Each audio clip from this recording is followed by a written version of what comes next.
Hello, good morning. Today, I want to try to walk you through the IPA, or the International Phonetic Alphabet, as succinctly and usefully as possible. I just tried to record this video like 10 minutes ago, and I realized it was getting way too long and just not going to be very useful. This video might end up being like 20 minutes long, but ideally the first 10 minutes or so are going to be all of that you really need to, or I guess you don't really need anything, but like anything that you might find useful for learning a new language. So by the end of this video, you should be able to at least understand how someone can read this. That's what I just said. Cool. So here's the IPA. Great, video done. No, just kidding. So originally the IPA was created with the idea to have a different way to write, a different symbol for each sound used in a language. So sa and sha would have a different symbol, different character, different letter, and every other sound would too.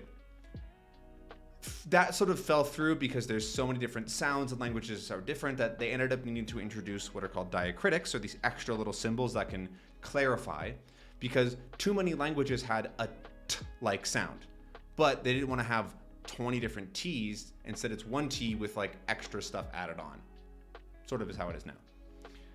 So for a language learner, you really only have to worry about this and this section, and occasionally this. And then as soon as you're diving into maybe more complex stuff and like slight differences, then it might be useful to look at diacritics and supersegmentals and stuff like that. But honestly, just knowing sort of how consonants and vowels work will give you a big step up. So the thing that's really cool about consonants and vowels is that they're actually just built off of a couple of different physical things that we do to create this complexity and depth. So first, what's a consonant? A consonant isn't a vowel. That is to say, there's some kind of obstruction in the airflow coming out of your mouth and lungs. So a vowel is this open, resonant sound, almost singing like ah, e, o, right? There's no obstruction, there is shaping, right? So we're getting slightly different vowels, but a consonant has something in the way. So if you put your tongue in the way, you might get an al, is a consonant because it's blocking the sound. There's an obstruction of some kind. Same with fa or whatever you might find. They're either going to be consonants or vowels, and there's some of those funny ones that are kind of like along the line between the two, but we'll get to that in a minute. The neat thing is that there's three things that make up all consonants. There's this direction, and then the two that are in each box. So this direction has to do with how far back in the mouth it's made. So if we look at this, like a picture of a mouth looking to the left here, right? We have the left side of this chart corresponds to the lips, and the far right corresponds to the glottis, or the throat. So we actually would go, as we go through this chart, sort of left to right, we get sort of lips, teeth, alveolar ridge, palate, velum, etc., etc. And that's the same thing here. So it makes this logical left to right, back to front motion. Bilabial is two lips, ba, ba, pa, pa, right? Glottis is ha, ha, right? That down in the throat. This direction, up and down, has to do with how the sound's made. Right? There's lots of different ways to create sound with using your mouth. In fact, there's approximately 1, 2, 3, 4, 5, 6, 7, 8 represented on this chart. And these kind of have to do with what is obstructing the airflow. We'll get to some examples in a moment, but the last one is in these boxes called the voicing, right? And this has to do with whether or not your voice box is buzzing or not, right? If you say an F sound, you get, you don't feel any buzzing, but if you go to a V sound, you do. And if you switch back and forth between the two, you'll notice there's nothing else changing except for the voice box turning on and off. That's the only distinction. So I like to use the analogy of colors, right? With colors, we know that there's the three primary colors of red, yellow, and blue. And those three, depending on how you mix them, you get all of the other colors. Same sort of thing with the manner, the way that you make a sound, the place that you make a sound, and the voicing that you have. Right? It gives us this entire chart, except for these dark gray ones, because these are deemed to be physically impossible by just the human anatomy. The ones without anything in them just aren't used. So let's look at a few kind of random ones on here just to get through this consonant bit a bit quicker. I'll share some of the common sounds that people come across and the ones that I like the most. So a great place to start are just with the plosives, right? And the bilabial plosives are P and B. These appear in a lot of different sounds because they're easy to make. Is like the theory that babies are just like moving their mouth and they kind of end up producing these sounds. I don't know if that's true or not, but it's a fun story. So, for example, pa, ba, pa, and then ba, the voiced version. Pa, ba, right? Those with the two lips. That's a plosive. It sort of explodes out. The air is built up and boom, explodes. Another plosive might be the retroflex ones where your tongue curls back. You get that ta, da, ta, da. Another fun one might be a uvular plosive, like a ka, so down in the throat. And those are plosives. Nasal sounds come out of your nose. If you put your finger under your nose or you put a mirror or something glass and you say, you'll see some fog on the glass, or you can feel the air hitting your finger because it's not coming out of your mouth, it's coming through your nose instead. But you can stop that air, sort of, it comes into your mouth and it kind of comes out through your nose. You can stop that sort of coming into your mouth at a different point. So if we have at the lips, but then if we go back to like the N sound where your tongue is sort of behind your teeth or on your teeth for some languages, you get If we go further back, we might get Oh, that's this one. Is a velar sound. That's in like thing, right? You can even get the one that you might find in Spanish, for example. It's your tongue is sort of curled up. It's pushing against your palate, which is that part of your mouth you might burn if you have really hot pizza. Enye. Trills are fun. This is where there's some kind of loose part of your mouth that's basically flapping around in the wind, right? And so if there's that repeated flapping because there's enough tension that it comes back, but also enough looseness that the air pushes it away, you get a trill. Ba is not a common one, is the one that you might do in a vocal warm-up or something. Ba, ba. That's this one. This one here is the ra, ra. I believe this is the most common in the world for trills. And then there's the uvular trill of ra, ra, ra, ra, ra. Jeez. Ra, ra. There it is. Flap or tap are just one of those, right? So it happens once pretty quickly. There's the aba, aba, aba. I can't do this one very well, but this one, ara, appears in better, or in Spanish, la cara, right? The retroflex one, again, is I can't do very well, but it's that sort of curled back tongue where it kind of taps ara, ara. That's pretty good, I think. So flaps and trills, or taps and trills, I don't like the word flap for some reason. Taps and trills are pretty common in lots of languages because they end up working pretty well in quick speech, but they can often be hard to learn if you don't have them in your native language. Fricatives are the next one that are important, and you see there's a whole lot of them because they're easy to produce. It's basically where two parts of your mouth come close enough together that they make this turbulence as you push air out. So if common ones in English are fa, with its labiodental, so lip plus teeth, fa, va. Other ones include sha, ja, post-alveolar, right behind that alveolar ridge, that bump right behind your teeth. You can also go all the way back and get ha, ha. Or I believe this a little bit higher than that is the ha sound. I think that's found in Arabic. You can find things like kha. You can get tha or the. These are actually fairly rare sounds in the world. Something like less than 1% of all languages include the tha and the, but it's in English. And it's one of the most struggled to learn sounds for non-native English speakers learning to speak English. But it also doesn't exist in some accents of English. Lots of parts of the UK, don't use these. So an interesting sound. Also, they both appear in Spanish, especially European Spanish. Anywho, so laterals, this like extra word here, a lateral is where it comes over the sides of your tongue rather than sort of going over the top. So an L sound, the sound is actually kind of coming out of the sides of your mouth. So you get this la sound, or if you retroflex the la, if you use sort of your tongue kind of curled up like this, you get this ya. That's this one here. No idea how to make this one. La, maybe. Don't know. And a lateral fricative is where the fricative sound is coming over the sides of your tongue. So you might get sha, sha, or la. Some great sounds there. And approximants, or semi-vowels, as they're sometimes called, are things that approach a vowel where they're almost more shaping, but there's still just enough obstruction to be considered a consonant. So we get this R sound that we often use in English. So let's also use the lips though. R, very American sort of heavy R. Does appear in other accents as well, obviously. There is the where you're basically, it's like a W sort of oo or U-like sound, but with the lips, and it's it's like this interesting one. I believe this appears in Russian, and why Russian speakers struggle to say the V sound, the stronger V sound in English.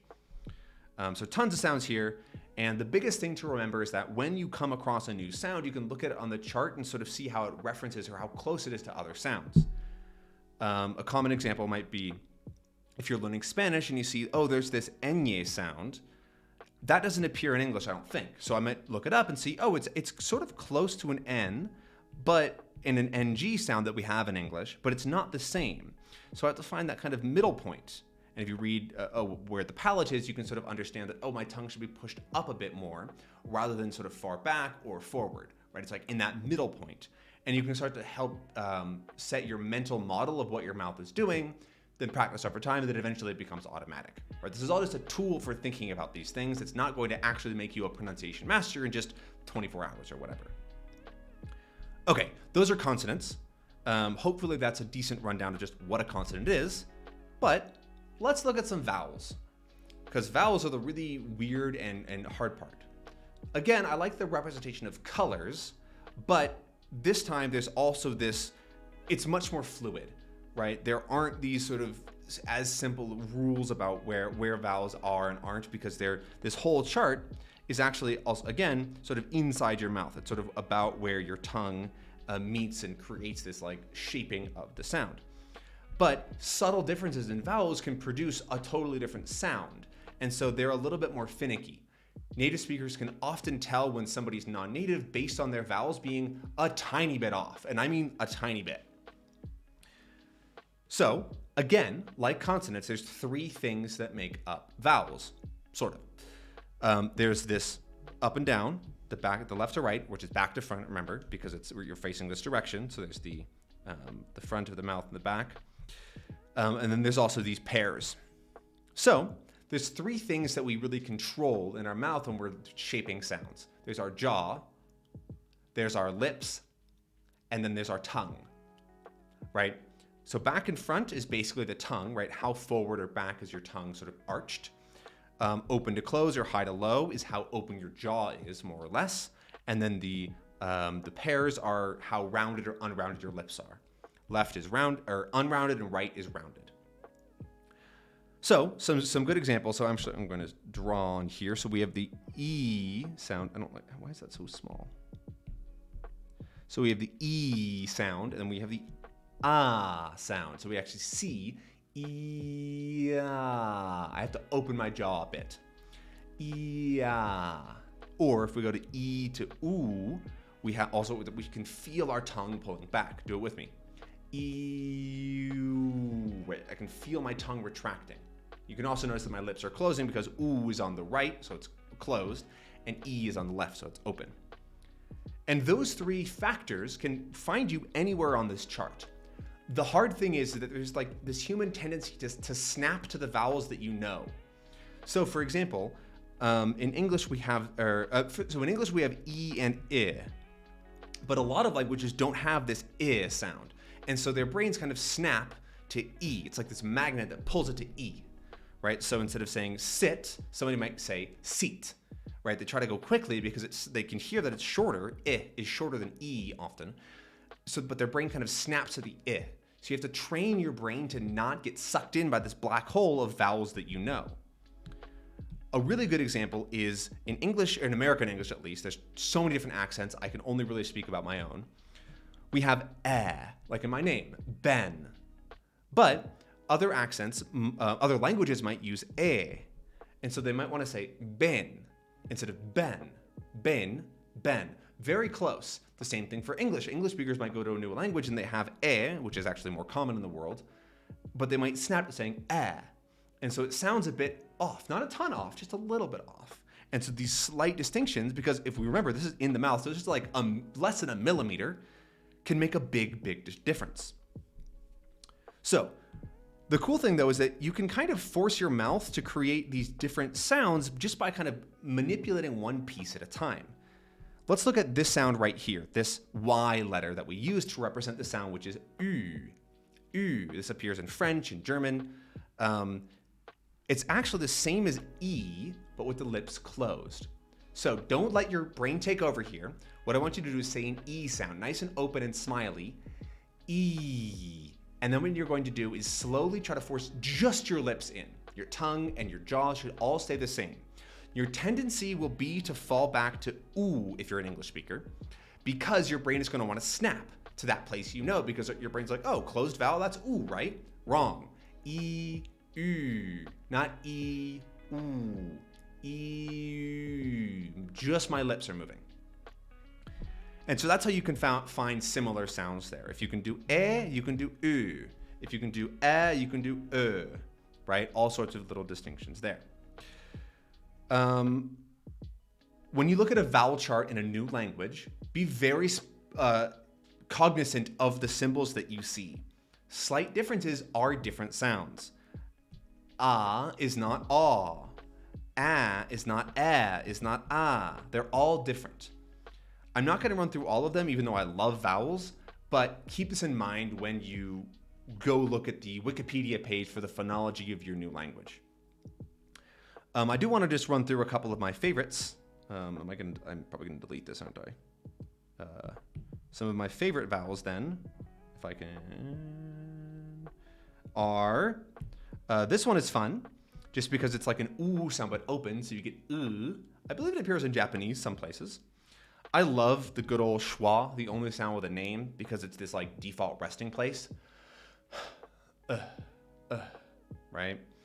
Another fun one is just the o, because I don't really use it in my native accent. We have this like o sound that kind of takes its place, and so it's a fun one that appears often, but is actually not really used. I also just love right? It's a fun one. Is great, that kind of thing. Oh, another thing, diphthongs are when two of these connect. They're sliding together. It's a gradient, right? I don't even have this on here. Oh boy, this video is going to get long. So a diphthong is when there's a gradient between the two, right? So for example, to, no, let's do to, oops, there it is. To, right? Ow, ow, right? So in cow, or we might have another one with, sly, right? And arguably that one is like more in here range, but it's fine. You'll often see it written as E, like this, I. This is also a great place where you can see other dialects, right? An Australian one will probably come from down here. I, instead of I, right? All sorts of different unique comparisons and combinations. So be on the lookout for interesting diphthongs that happen, right? In American English, we do not have more than 5 that really appear, plus also like but that's a different thing. But you might come across something like right? That's weirdly not that common in languages, but sometimes comes up and can be hard to do if you're not used to it, right? So look out for where these diphthongs might appear and might trip you up because they're not quite the same as your native language. So that's what I would say is the basics, but I'm going to stick around and try to do a little bit more just talking about the IPA because I like it. I don't know. It's fun. So there's actually more secret consonants, right? There's these non-pulmonic consonants, right? If you speak any Latin language, you know that like the pulmones is like has to do with the lungs, right? So these don't use the lungs. So they can actually be done with your breath basically held. The other consonants, these ones, need breath coming out of your lungs to be produced. But these ones, however, don't. There's 3 different kinds. There's the clicks, right? So we have things like nga and ma. We have the implosives, where they are sucked the air in, ba, ba, with this one. And then we have the adjectives, where there's I guess it's just air being forced out very aggressively, right? So there's like, sort of like that. None of these appear in language that I speak. I just think they're fun, so I could be totally off. Clicks are always fun because they just sound so cool if you can get them into a sentence. I believe they mostly appear in West Africa, but they're lovely. So, other symbols, these do appear fairly frequently in languages because sometimes things just don't fit into that nice, clear chart. For example, this one from English, right? The voiced labial velar consonant. If we walk through what this means, it's voice, so it's buzzing. Labial, which means it's using the lips. Dash, velar, which is also doing something in the sort of mid-back of the mouth. And it's an approximant, so it's almost vowel-like. So we get wa, like in we or wish. And then there's the voiceless version right above it, and that's if you are sort of old-timey, you can say which, which.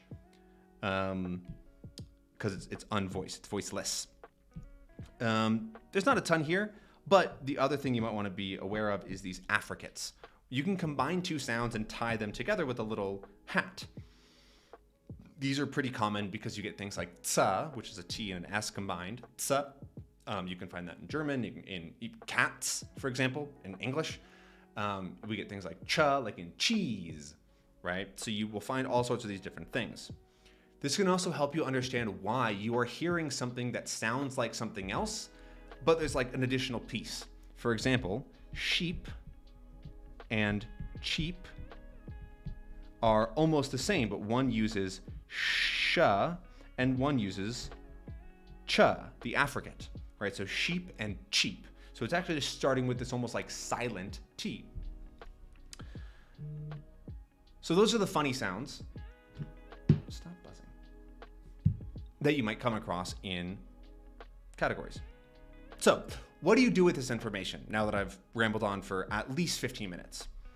Well, I say use it as a hint. The IPA is not going to teach you how to sound native or natural in your foreign language. And also, it's only for sounds, right?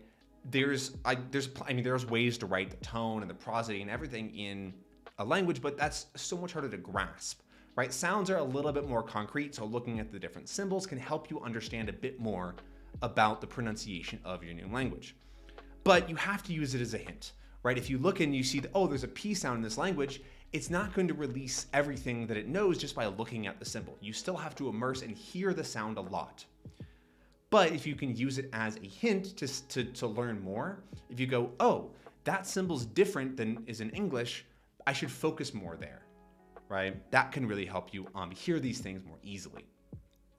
You can also just Google language phonology, so Spanish phonology, and a lot of very nerdy people have done work on tons of different languages on like Wikipedia, for example, to categorize the sounds and put them into the chart and talk about all the different corner cases. For example, if I go to the Spanish one, uh-oh, it's not going to load, is it? Maybe? Hey! And so we see that there is not only all the consonants and everything going on, but also a whole heck of a lot more information. The Spanish one is one of the most complete ones that I've seen besides English, but there's some great stuff that you can also find phonemic and phonetic transcriptions of things, and you can learn a bit more about how things are read or spoken. And so there's lots and lots of information depending on what dialect you're studying, whatever it may be. The other thing is you can practice listening to these sounds, right? If you want to dive more into these sounds, you can go to their specific Wikipedia article. You can learn about them. You can hear them specifically. You can search up words that have these sounds specifically, and you can listen to them and listen how they interact with their neighbors, right? These sounds are not all in isolation. They're almost always combined with other sounds, unless you're looking at a single word that is just one sound on its own. So there's always this cross-pollination. So you can use this as a jumping off point to listen to more sounds and be more interested in just the sounds around you as a human language user. And the last thing that I say is use these charts just to think about what part of your mouth is being used, right? It's not going to make you instantly be able to use that sound in every context in the language perfectly, but it can help you realize where the distinction is, right? So for example, in English, we have the sound ch and j, like in cheese and jump. But a lot of languages don't have that sound. Instead, they have something more like cha, with the tongue tipped down and it's a little further back. Cha, ja.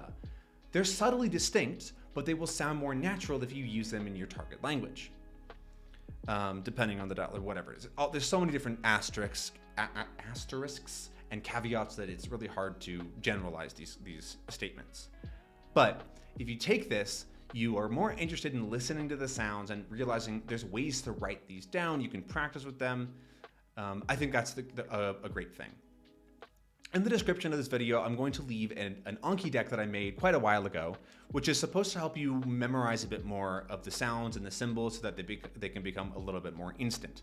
It is really useful to be able to hear something and think about how to put that into sounds, right? So if I think about a word like wood, I can sort of instantly think, oh, that's going to be wood, right? Wood, right? And you can always think about the various pieces. You might say wood, right? You can add the different diacritics just because I've practiced doing this a lot. And so this different awareness, I think, is a great skill for being able to hear new sounds and comprehend that they're just going to be different. Oops. Oh my God. Sorry. So that's what I'm going to leave you with. I apologize for this video being longer than I wanted it to. I know at the beginning I apologize for this video being quite long. I hope that it was enlightening in some way. And let me know if you have any questions in the comments. I will try to answer them, but the best place is to join the Refold Discord server. And you can find one of the output channels or just the off-topic channels to chat about phonology and phonetics and chatting. So I hope that this has been useful to you. And as always, happy immersing.